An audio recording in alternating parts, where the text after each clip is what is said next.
কখনো কখনো প্রিয় কিছু মানুষের জন্য নিজের জীবনকে বড্ড বিষাক্ত মনে হয়। তখন তোমার উচিত চারপাশের মানুষকে দোষারোপ করা বাদ দিয়ে নিজের প্রতি দায়িত্বশীল হওয়া। তোমাকে আয়নার দিকে তাকিয়ে বুঝতে হবে ইদানিং তোমার মাঝে তুমিটা নেই, কারণ তুমি তোমার নিজের অবস্থান থেকে বিচ্যুত। হয়তো তুমি তখন আয়নার সামনে নিজের ভুলগুলো খুঁজে পাবে, কিন্তু এর অর্থ এই না তুমি তোমার ভুলের জন্য নিজেকে ঘৃণা করতে শুরু করবে কিংবা আরও নিস্তেজ হয়ে যাবে। এর একমাত্র অর্থ তোমার নিজেকে পরিবর্তন করার উপায়গুলো খুঁজে বের করবে। পরিবর্তনের প্রথম সত্য হচ্ছে নিজের ভুলটাকে স্বীকার করা, তারপর সেই ভুলটাকে গলা টিপে হত্যা করা। ভুলটাকে হত্যা করতে পারলে তুমি নতুন একটা পথ খুঁজে পাবে। হয়তো সেই পথ সঠিক পথে চলতে শুরু করবে কিংবা আবার ভুল রাস্তায় চলে যাবে, কিন্তু তুমি এইসব কিছুই করবে না, কারণ তুমি প্রতিনিয়ত পৃথিবীকে দোষ দিয়ে নিজের আত্মাকে হালকা করতে চাও। চারপাশের মানুষকে দোষ দিয়ে পৈশাচিক যন্ত্রণা থেকে মুক্তি পেতে চাও। হয়তো মাঝে মাঝে নিজের জীবনটাকেই অস্বীকার করে ফেলো। ধরো তুমি কারো উপর রাগান্বিত হয়ে মোবাইলটি ছুঁড়ে ফেললে, এই জন্য তুমি হয়তো তাকে দোষারোপ করবে, কারণ সে তোমাকে রাগান্বিত করেছে। কিন্তু নিজের রাগান্বিত হওয়ার প্রতিক্রিয়ার ফলাফল দিন শেষে তোমাকেই ভোগ করতে হবে। সহজভাবে বলতে গেলে, কেউ যখন তোমাকে কষ্ট দেয় তখন তুমি হয়তো সেই কষ্ট সইতে পারো না, কিন্তু সেই কষ্টের প্রতিক্রিয়ায় তুমি যখন নিজেকেই কষ্ট দাও, সেটার জন্য তুমি নিজেই দায়ী, কারণ নিজেকে উপলব্ধি করার যথেষ্ট ক্ষমতা তোমার আছে। একসময় দেখবে যে মানুষটি তোমাকে প্রতিনিয়ত কষ্ট দিয়েছে, সে সব কিছু অস্বীকার করবে, নিজের দায় নিতে অস্বীকার করবে, বরং তোমাকে উল্টো বলবে সব কিছুর জন্য তোমার নিজের পরিবর্তন হওয়া প্রয়োজন। তখন তুমি তার মুখে শুনবে তুমি অনেক ইমোশনাল, তুমি অনেক অদ্ভুত রে, তুমি পাগল টাইপের। কারণ এসব না বললে তারা নিজের দোষকে আড়াল করতে পারবে না, আর তখন নিজেকে আরো বিধ্বস্ত মনে হতে থাকবে। তোমাকে বুঝতে হবে তোমার ভালো বৈশিষ্ট্য এবং খারাপ বৈশিষ্ট্য, দুর্বলতা এবং শক্তি রয়েছে। তোমার উপলব্ধি করতে হবে যে তোমার জীবনে সুন্দর কিছু জিনিস রয়েছে, যে জিনিসগুলো তোমাকে নিজের পরিবর্তন করে উপকৃত হতে হবে। অন্য কাউকে দোষারোপ করে কখনো তুমি নিজের জীবনকে সুন্দর করতে পারবে না। আমি বিশ্বাস করি যারা প্রবলভাবে ঠকে তারা কোনোদিন কাউকে ঠকাতে পারে না, বড় জোর বিশ্বাস করা ছেড়ে দেয়। আমি বিশ্বাস করি যারা ধ্বংস হয় তারা কোনোদিন কাউকে নিঃসঙ্গ করতে পারে না, বড় জোর হারিয়ে দিতে শিখে যায়। জীবন শিখিয়ে দেয় কিন্তু ধ্বংস করতে পারে না। আমি বিশ্বাস করি যারা চরমভাবে অপেক্ষা করতে জানে তারা কখনো কাউকে অপেক্ষা করাতে পারে না, বড়জোর তারা সবকিছু সম্পর্কে উদাসীন হতে শিখে যায়। তাদের উপর আর কোনো কিছুই কোনো প্রভাব ফেলতে পারে না। যাদের কথা বলার কেউ থাকে না তারাই অন্যের কথা মন দিয়ে শোনে। সম্পর্ক যাদের ভেঙে গুঁড়িয়ে দিয়েছে তারা কোনোদিন কোনো সম্পর্ক ভাঙতে পারে না।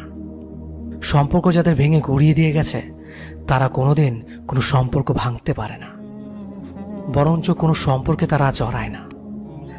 যারা ভীষণভাবে নিজের ভালোবাসার মানুষের কাছে অবহেলা পায় তারা অন্য কাউকে অবহেলা করে না কখনো, বরং বলা ভালো খুব সুন্দরভাবে সবকিছু এড়িয়ে যেতে শিখে যায় তারা।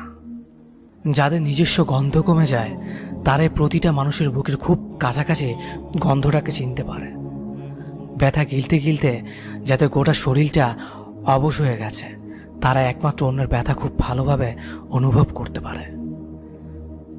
যারা নিদারূপভাবে অন্যের ব্যঙ্গ করার পাত্র হয়, অন্যের কাছে ছোট হয়, তারা অন্য কাউকে ছোট করার আগে 10 বার ভাবে, কারণ তারা সেই জ্বালাটা বোঝে। যারা সম্পর্ক মানিয়ে নিতে নিতে ঘেটে জল খেয়ে গেছে তারাই একমাত্র বলতে পারে গলা উঁচিয়ে যে থাকতে চায় তাকে আগলে রেখো, যে চায় না তাকে যেতে দাও। মানুষকে ছাড়তে শেখো, মুহূর্তকে জড়িয়ে ধরো। আমি বিশ্বাস করি যারা অন্ধকার ভয় পায় তারাই একমাত্র আলো দেখাতে পারে প্রত্যেককে। এই ব্যথা গিলে খাওয়াতে, শোকের উদযাপন, বারবার ঠকে যাওয়াতে, যন্ত্রণা সহ্য করাতে, অন্য কারো দুঃখ ভাগ করে নেওয়াতে একটা নিষ্ঠা থাকে, একটা সততা থাকে, একটা অহংকার থাকে, নিজের কাছে নিজে স্বচ্ছ থাকার অহংকার, একটা জেদ থাকে, একটা পবিত্রতা থাকে। তারা কখনোই নিষ্ঠায় স্বচ্ছ করার ভাগ, ব্যথা সহ্য করার অধিকার অন্য কাউকে দিতে চায় না, কাউকেই না। যারা নিজেদের কাছে পরিষ্কার নয়, তাদের ভিতর অহংকার করার কোনো কিছুই বাকি নেই। তারাই প্রতিশোধ নিতে চায়, তারাই প্রতিহিংসায় বিশ্বাসী। আচ্ছা, কয়জন ছেলে বুকে হাত রেখে বলতে পারবে আজ তার গার্লফ্রেন্ড ধর্ষণের শিকার হলো, সে তার গার্লফ্রেন্ডকে বিয়ে করতে রাজি?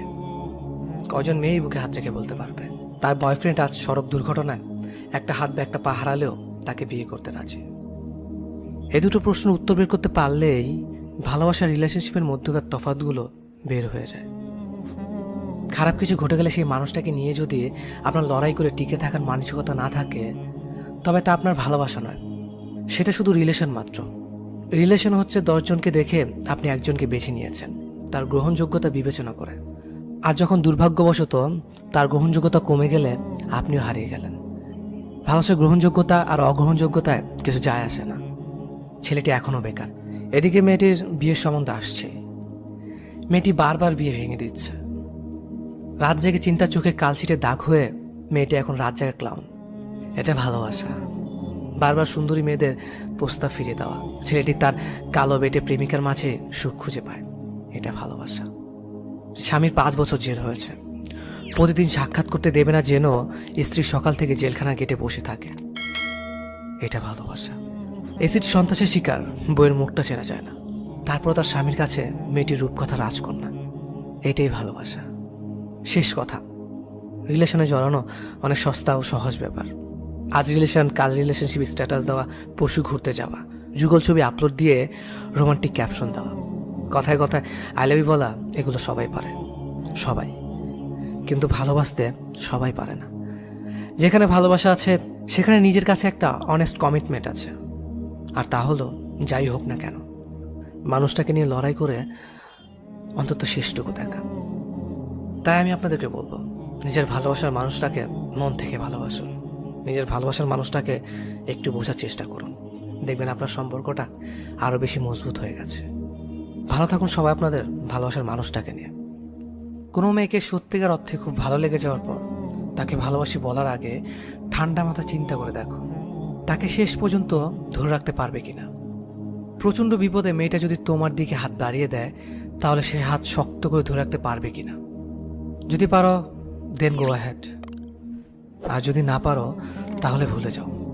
যদি সেটা না পারো তাহলে সমাজ একজন ব্যর্থ প্রেমিক পেতে যাচ্ছে, আর তুমি পেতে যাচ্ছ অসংখ্য কষ্টকর বিনোদ্র রাত আর স্বরচিত কিছু কবিতা। ভালোবাসা মানে দুজন মিলে ফুচকা খাওয়া না, একসাথে রিক্সায় ঘোরা না, একসাথে মুভি দেখা না, দুজনে লুকিয়ে লুকিয়ে চুমু খাওয়া না। এগুলো শুধুমাত্র দুজনের কাছে আসা, একজন আরেকজনের প্রতি অনুভূতি প্রকাশ করা, আর দুজন মিলে ভালো কিছু সময় কাটানো মাত্র। কিন্তু এর বাইরেও ভালোবাসার একটা অর্থ আছে, সেটা হলো দায়িত্ব। একটা মেয়েকে ভালোবাসি কথাটা বলার অর্থ মেয়েটার প্রতি তোমার যে ভালোবাসা তার দায়িত্ব তুমি নিতে যাচ্ছ। সুখের দায়িত্ব, আনন্দের দায়িত্ব, কষ্টের দায়িত্ব ও একাকিত্বের দায়িত্ব। মেয়েটাকে প্রচণ্ড ভালোবাসো তুমি, তার জন্য কয়েক সকাল না খেয়ে নুপুর কিনে পায়ে পরিয়ে দিচ্ছ, কয়েক বিকাল রিক্সায় না উঠে হেঁটে যাচ্ছ টিউশনি করাতে, পায়ে হেঁটে বেঁচে যাওয়া টাকা দিয়ে গোলাপ কিনে দিচ্ছ, টিউশনির টাকায় রাতভর কথা ডুবে যাচ্ছ। খুব ভালো, কিন্তু এসবেরও শেষ আছে। এসব শেষ আরেকটা শুরুর জন্য। মেয়েটা একেবারে তোমার কাছে চলে আসতে চাইবে, তখন তার হাতটা শক্ত করে তোমাকেই ধরে রাখতে হবে। কিন্তু যদি না পারো তাহলে মেয়েটা এক আকাশ অভিমান নিয়ে তোমাকে ভালোবাসতে বাসতে আরেকজনের ঘরে চলে যাবে। তার দেহ পড়ে থাকবে অন্যের বিছানায়, আর মন পড়ে থাকবে তোমার কাছে। তোমাকে প্রতারক ভাববে। মেয়েটা তোমাকে খুব ঘৃণা করতে চাইবে, কিন্তু পারবে না। মেয়েরা যাকে সত্যিকার অর্থে ভালোবাসে তাকে কোনোভাবেই ঘৃণা করতে পারে না। আর তুমি বসে বসে কাঁদবে। তোমার সকালে না খেয়ে কিনে দেওয়ার উপর দুজনের কাটানো একলা দুপুর সবকিছুই মিথ্যে হয়ে যাবে, কিছুই করার থাকবে না।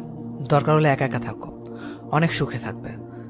কিন্তু একজনকে ভালোবাসবে অথচ তাকে ধরে রাখতে পারবে না, সবচেয়ে বড় স্যাক্রিফাইস করতে পারবে না। তারপর তার সাথে কাটানো স্মৃতিগুলো নিয়ে তীব্র কষ্টে জীবন কাটাবে, সেটার কোনো মানে নেই। পরিশেষে সবাইকে একটা কথাই বলবো, জানি এত চিন্তা করে ভালোবাসা হয় না, হঠাৎ করে হয়ে যায়। কিন্তু এরপরও একটু চিন্তা করে নাও ভালো। যদি চিন্তা করতে ইচ্ছে না হয় তাহলে দিনের শেষে মেয়েটাকে ফিরিয়ে দিও না। সবচেয়ে বড় স্যাক্রিফাইস করতে হলো করো, কারণ মেয়েটাও সবচেয়ে বড় স্যাক্রিফাইস করে তোমার কাছে এসেছে। তার হাত শক্ত করে ধরো। কোনো অবস্থাতেই সে হাত ছাড়া যাবে না, শত ঝড়েও না, এক ফোঁটা চোখের জলেও না। এই ভিডিওটি শেয়ার করুন আপনার কাছের মানুষের সাথে। হয়তো এই ভিডিওটি দেখার পর আপনাদের মধ্যকার অনেক ভুল সংশোধন হয়ে যাবে। ধন্যবাদ সবাইকে।